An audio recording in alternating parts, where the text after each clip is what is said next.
ओम शांति।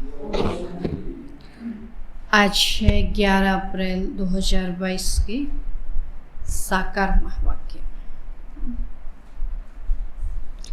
आज बाबा बोले, मीठे बच्चे, तुम्हारी बुद्धि में सारा दिन सर्विस के ही ख्यालात चलने चाहिए। मीठे बच्चे, तुम्हारी बुद्धि में सारा दिन सर्विस के ही ख्यालात चलने चाहिए। तुम्हें सबका कल्याण करना है। तुम्हें सबका कल्याण करना है, क्योंकि तुम हो अंधों की लाठी। क्योंकि तुम हो अंधों की लाठी। प्रश्न है, ऊंच पद पाने के लिए मुख्य कौन सी धारणा चाहिए? ऊंच पद पाने के लिए मुख्य कौन सी धारणा चाहिए? उत्तर है, ऊंच पद तब मिलेगा, ऊंच पद तब मिलेगा जब अपनी कर्मेंद्रियों पर पूरा कंट्रोल होगा। जब अपनी कर्मेंद्रियों पर पूरा कंट्रोल होगा। अगर कर्मेंद्रियां वश नहीं,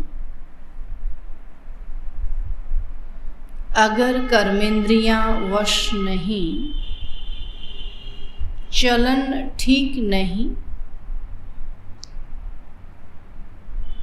बहुत अधिक तमन्नाएं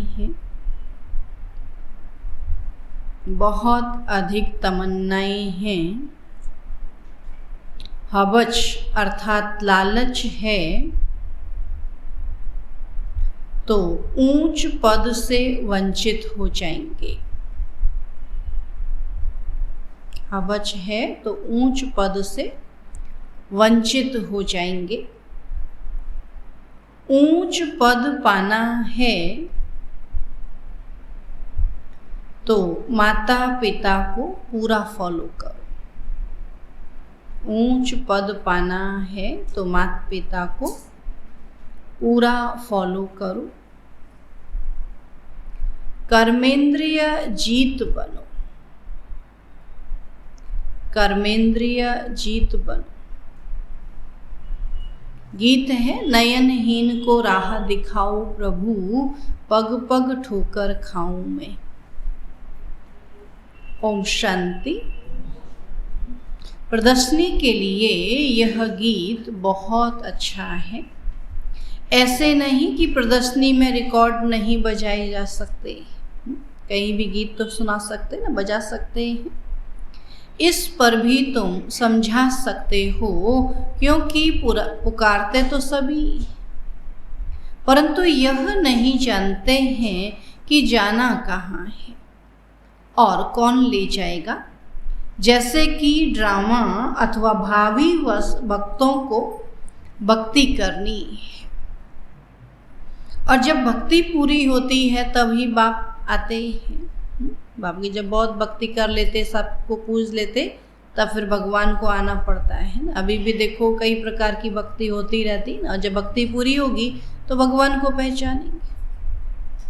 बाबा कहते जब भक्ति पूरी होती है तब ही बाप आते हैं। तो कितने दर भटकते हैं, मेले मलाखड़े लगते हैं, और दिन प्रतिदिन वृद्धि को पाते जाते हैं। श्रद्धा से तीर्थों पर जाना, ये भटकना चलता ही आता है। बहुत समय हो जाता है तो भी गवर्नमेंट स्टैंप आदि बनाती रहती है। साधुओं आदि की भी स्टैंप बनाती है। उनके भी बाबा कहते आजकल तो डाक टिकट दिखाते हैं ना, बाबा कहते साधुओं की भी स्टैम्प बनाते हैं, बर्थडे मनाते। तो यह सब है रावण राज्य का अथवा माया का भक्का। उनका भी मेला मलाखड़ा चाहिए। आधा कल्प से तुम रावण राज्य में भटकते रहे और अब बाबा आकर रावण राज्य से छुड़ाए राम राज्य में ले जाते। तो दुनिया यह नहीं जानती कि आपे ही पूज्य और आपे ही पुजारी, यह महिमा किसकी है। पहले 16 कला संपूर्ण पूज्य रहते हैं, फिर 2 कला कम हो जाती है तो उसको सेमी कहेंगे। तो फुल पूज्य, फिर 2 कला कम होने से सेमी पूज्य कहेंगे। तो तुम जानते हो पुजारी से फिर पूज्य बन रहे हैं, फिर सेमी पूज्य बनेंगे ना। बाबा कहते त्रेता में फिर थोड़ा कम पूज्य हो जाएंगे, 2 कलाएं कम हो जाएंगी। तो अब इस कलयुग के अंत में हमारा पुजारी पने का पाठ खत्म होता है। बहुत पूजा कर ली, अभी पूज्य बनने का पुरुषार्थ करना है। बाबा कहते पुजारी पने का पाठ खत्म होता है। पूज्य बनाने लिए बाबा को आना पड़ता है। तो अब बाबा विश्व का मालिक बनाते हैं, और विश्व तो यह भी है और वो भी होगी। सतयुग भी विश्व है तो कलयुग में भी विश्व है। तो वहाँ सतयुग में बहुत थोड़े मनुष्य होते हैं, एक धर्म होता है। अनेक धर्म होने से भी हंगामा होता है ना। अब जब अनेक हो जाते हैं तो भी हंगामा होता। तो अनेक धर्म है, अनेक मनुष्य हैं। तभी बाबा आया है लायक बनाने। तो जितना बाबा को याद करेंगे उतना अपना भी कल्याण करेंगे। तो देखना है कि कल्याण करने का कितना शौक रहता है, कि हम किसी का कल्याण करें, उसका कितना शौक रहता है। जैसे आर्टिस्ट हैं, उनको ख्याल रहता है कि ऐसे ऐसे चित्र बनाएं जिससे मनुष्य अच्छी रीति समझ जाए, समझेंगे हम बेहद के बाप की सर्विस करते। भारत को स्वर्ग बनाना है तो प्रदर्शनी में देखो कितने ढेर आते हैं। तो प्रदर्शनी के ऐसे चित्र बनाएं जो कोई भी समझ जाए कि यह चित्र एक्यूरेट रास्ता बताने वाले हैं। तो मेले मलाखड़े आदि जो हैं वह तो उनके आगे कुछ भी नहीं है ना। बाबा जो चित्र बनवाते उनके आगे बाबा कहते मेले मलाखड़े कुछ भी नहीं। आर्टिस्ट जो इस ज्ञान को समझते हैं उनकी बुद्धि में रहेगा कि ऐसे ऐसे चित्र बनाएं जो बहुतों का कल्याण हो जाए। कि हम बाबा कैसे चित्र बनाएं जिससे बहुतों का कल्याण हो जाए, जिससे बाबा का ज्ञान सहज समझ में आ जाए। तो रात दिन बुद्धि इस बात में लगी रहे तो इन चीज़ों का बहुत शौक रहता है। मौत तो अचानक आता है, मौत तो बता के नहीं आएगा ना। अगर जूती आदि की याद में रहे मौत आ गया तो जूती जैसा जन्म मिलेगा। जूते का शौक है और जूता लेना करके मर गए तो बाबा कहते हैं फिर जूता ही बनाते रहेंगे। जूता बनाने वाला कौन? तो बाबा को भी जूती जैसा जन्म मिलेगा ना, कि अंत समय जो याद रहेगा वैसा ही जन्म। तो बाबा कहते हैं रात दिन इसी में रहेंगे तो वैसा ही जन्म मिलेगा। तो यहाँ तो बाबा कहते हैं कि देह सहित सबको भूलना है। यह भी तुम समझते हो कि बाप कौन है। कोई से पूछो कि आत्माओं के बाप को जानते हो तो कहते हैं नहीं। याद कितना करते हैं, मांगते रहते हैं और देवियों से भी जाकर मांगते। कल तक मांग ही रहे होंगे ना, आज भी मांगते, आज लास्ट है ना मांगने का। हाँ, बाबा कहते खुद ही देते हैं, खुद ही मांगते हैं। तो देवियों से भी जाकर मांगते हैं, देवी की पूजा की और कुछ मिल गया तो बस उन पर कुर्बान हो जाते हैं। फिर पुजारी को भी पकड़ लेते। अब कहते पुजारी को भी पकड़ लेंगे, पुजारी से भी मांगेंगे, उससे भी आशीर्वाद, क्या कहते आशीर्वाद। तो वो भी आशीर्वाद आदि करते हैं। तो कितनी अंधश्रद्धा है, जो खुद पूजा करता और खुद भी पूजा करते, वो किसी को क्या आशीर्वाद देंगे भला। तो ऐसे ऐसे गीतों पर प्रदर्शनी में भी समझा सकते हो। और यह प्रदर्शनी तो गांव गांव में जाएगी। सुना, घर घर में बाबा कहते ये प्रदर्शनी जाएगी। तो बाप गरीब निवाज है। बाबा कहते हैं कि बाबा आया है, जो गरीब हैं उन्हों को ही जोर से उठाना है। साहूकार तो कोटों में कोई निकलेगा, प्रजा तो ढेर की ढेर है, और यहाँ तो मनुष्य से देवता बनना है।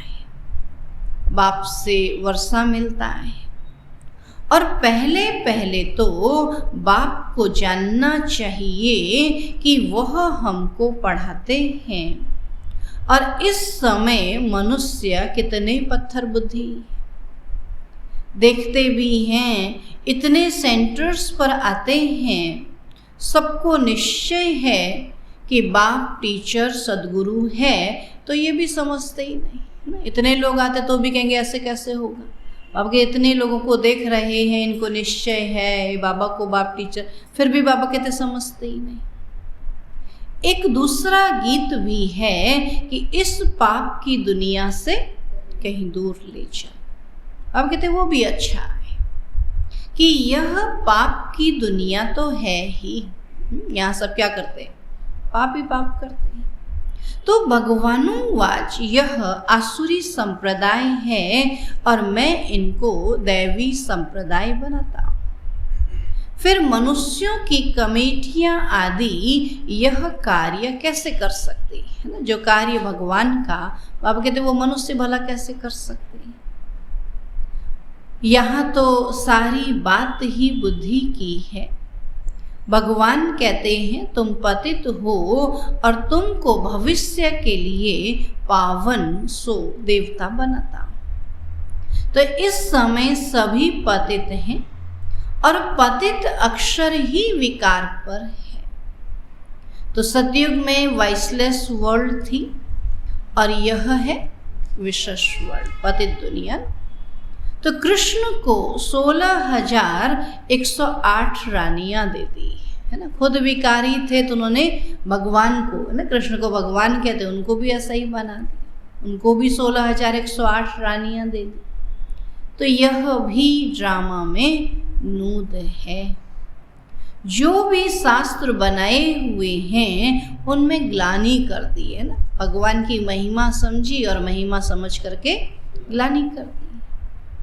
बाबा जो स्वर्ग बनाते हैं उनके लिए भी क्या क्या कहते हैं।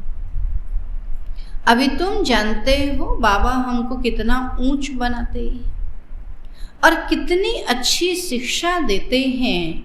तो सच्चा सच्चा सत्संग यह है, बाकी सब है झूठ संग।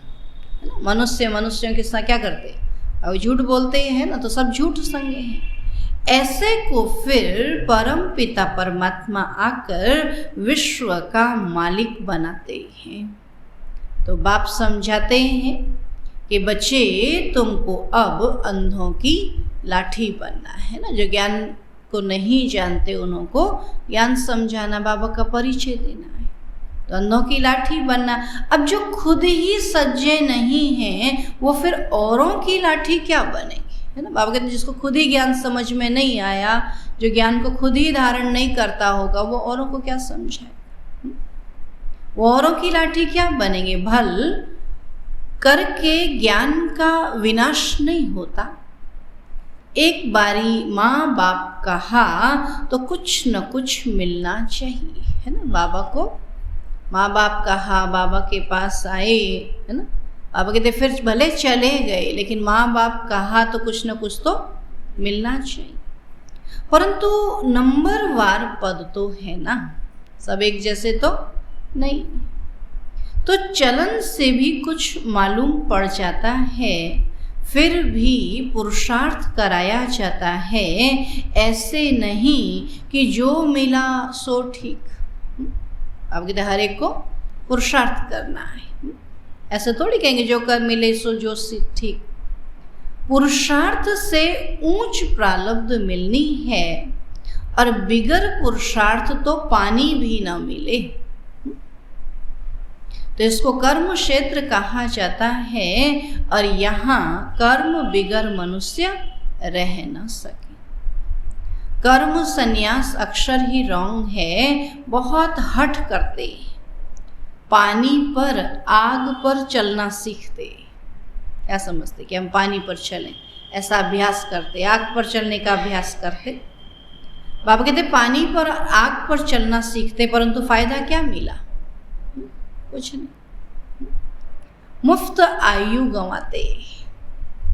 भक्ति की जाती है रावण के दुख से छूटने के लिए, है ना। बाबा कहते हैं 5 विकारों से छूटने के लिए भक्ति की जाती, कि हम इन विकारों के वशीभूत होकर कोई गलत कर्म ना करें, है ना। भक्ति इसलिए नहीं कि पानी पे चले, आग पे चले, है ना। तो भक्ति की जाती है रावण के दुख से छूटने के लिए। छूट कर फिर वापस जाना है, घर जाना है ना। इस भक्ति से बाबा कहते हैं माया रावण से छूटेंगे, फिर वापस घर जाएंगे, इसलिए सब याद करते हैं, क्योंकि यहाँ बंधे हुए हैं विकारों के वश, और जब इन विकारों को छोड़ेंगे तभी वापस घर जाएंगे ना। इसलिए कई लोग बोलते हैं ना, जब ज्ञान बोला अभी से मोह माया छोड़ दोगे तो फिर क्या होगा, तो समझते मोह माया छोड़ देंगे तो ये चले जाएंगे इस दुनिया से। इसलिए कहीं ना कहीं उनको थोड़ा थोड़ा अटकाए रखते हैं कि इस दुनिया में ये बैठे रहे। तो कि समझते हैं कि छूट करके वापस जाना है, इसलिए सब याद करते हैं कि हम मुक्ति धाम में जाएं अथवा सुख धाम में जाएं। दोनों ही पास्ट हो गए। परम धाम में जाना भी बाबा कहते पास्ट, और सुखधाम भी, सतयुग भी बीत गया ना, अभी फिर से वही रिपीट होना है। फिर परम धाम जाना है, मुक्ति में जाना है, और फिर सतयुग में आना है। तो दोनों ही पास्ट हो गए हैं। तो भारत सुखधाम था, अब नरक है तो नरकवासी कहेंगे ना। जैसे स्वर्ग में रहने वालों को स्वर्गवासी कहा, जैसे नरक में रहने वाले क्या हो गए, सब नरकवासी। तो तुम खुद कहते हो फलाना स्वर्गवासी हुआ, अच्छा तुम तो नरक में हो ना। बाबा कहे अगर वो स्वर्ग चला गया तो फिर क्या हो गया ना, वो तो अपने आप सिद्ध हो गया कि तुम नरक में हो, तो तुम तो नरकवासी हो ना। बाबा कहते हेवन के अगेंस्ट हेल है, बाकी वह तो है शांति धाम। तो बड़े बड़े लोग इतना भी समझते नहीं हैं, भले अपने को वीआईपी समझते, पढ़ा लिखा समझते, लेकिन ज्ञान बाबा कहते रत्ती भी नहीं, है ना। इतना ज्ञान अगर समझ में आ जाए, है ना, तो पद पोजीशन का फ़ायदा उठाए, सबको समझाएं, जल्दी जल्दी स्वर्ग बन जाए। लेकिन उनको तो नरक में रहना अच्छा लगता, हो कहाँ सुनते। इतना अच्छा पद मिलते ही आदतें सुधरने के बजाय और बिगड़ते हैं। नहीं तो इतने साहूकार हैं तो कितना कल्याण कर दे पूरे विश्व का। बाबा कहते लेकिन उन्होंने ही इसको क्या कर रखा, अभी डुबो रखा है ना। जितना अच्छा पद पैसा मिलता है उतना उल्टा खान पान करने लगते हैं ना, क्योंकि पैसे का उपभोग करना है तो क्या करेंगे। अच्छे में तो पैसा ज़्यादा नहीं लगता ना, और बुराई में तो ढेर पैसा लगता, तो उसी में गंवाते हैं। तो बाबा कहते बड़े बड़े लोग इतना भी समझते नहीं हैं, अपने को आपे ही सिद्ध करते हैं कि हम हेल में हैं। बड़ी युक्ति से सिद्ध कर बताना है, यह प्रदर्शनी तो बहुत काम कर दिखाएगी। तो इस समय मनुष्य कितने पाप करते हैं। स्वर्ग में ऐसी बातें होती नहीं, वहाँ तो प्रारब्ध है, और तुम फिर से अब स्वर्ग में चलते हो, तो तुम कहेंगे अनेक बार इस विश्व के हम मालिक बने हैं, फिर अभी बन रहे हैं। तो दुनिया में किसी को भी पता नहीं है, तुम्हारे में भी कोई समझते हैं, इस खेल से कोई छूट नहीं सकते। मोक्ष भी मनुष्य तब चाहते हैं जब दुखी होते हैं। जब बहुत दुखी हो जाते क्या समझते हैं, हमको इस दुनिया से मोक्ष मिल जाए, मुक्ति मिल जाए। लेकिन बाबा कहते यो मोक्ष चाहते हैं, लेकिन कोई भी इस खेल से छूट नहीं सकते। तो बाबा तो कहते हैं अच्छी रीति पुरुषार्थ करो, रहना तो यही है, आना तो यही है, तो क्यों ना इसी दुनिया में अच्छी रीति पुरुषार्थ करो, है ना। जिस घर में रहते हैं, चाहे घर के लोग कैसे भी हो, क्या कहते, रहना तो इन्हीं के साथ है, क्यों ना इनसे मिला के चले। बाबा कहते उसी घर में रहना, उसी को साफ सुथरा करें। तो ऐसे ही हमको भी इस दुनिया में रहना, तो क्यों ना इस दुनिया को अच्छा बनाए। तो बाबा कहते अच्छी रीति पुरुषार्थ करो, माँ बाप को फॉलो कर अच्छा पद पालो, अपनी चलन को सुधारो। अब बाप तो राह बताते हैं, फिर उस पर क्यों नहीं चलते हो।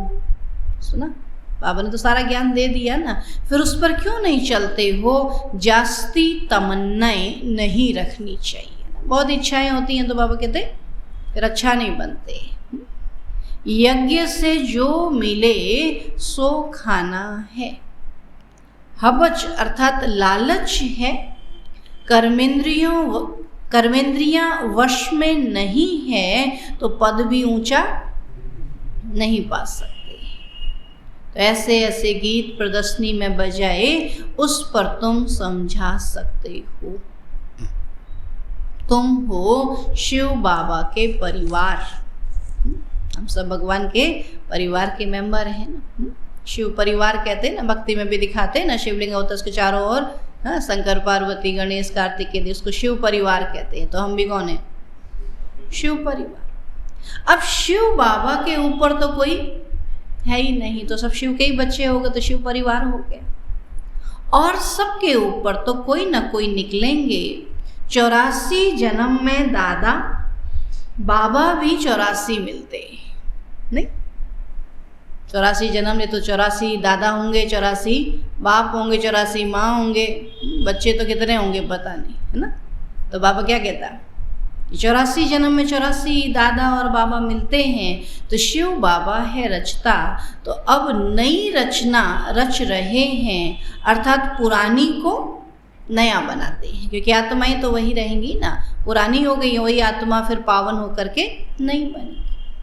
तो पुराने को नया बनाते हैं। तो तुम जानते हो हम सांवरे से गोरे बनते हैं। तो स्वर्ग में श्री कृष्ण है नंबर 1, फिर लास्ट में उनका जन्म है, फिर यही जन्म लास्ट में है ना, फिर यही पहला नंबर बनता है। तो पूरे 84 जन्म श्री कृष्ण ने लिए हैं।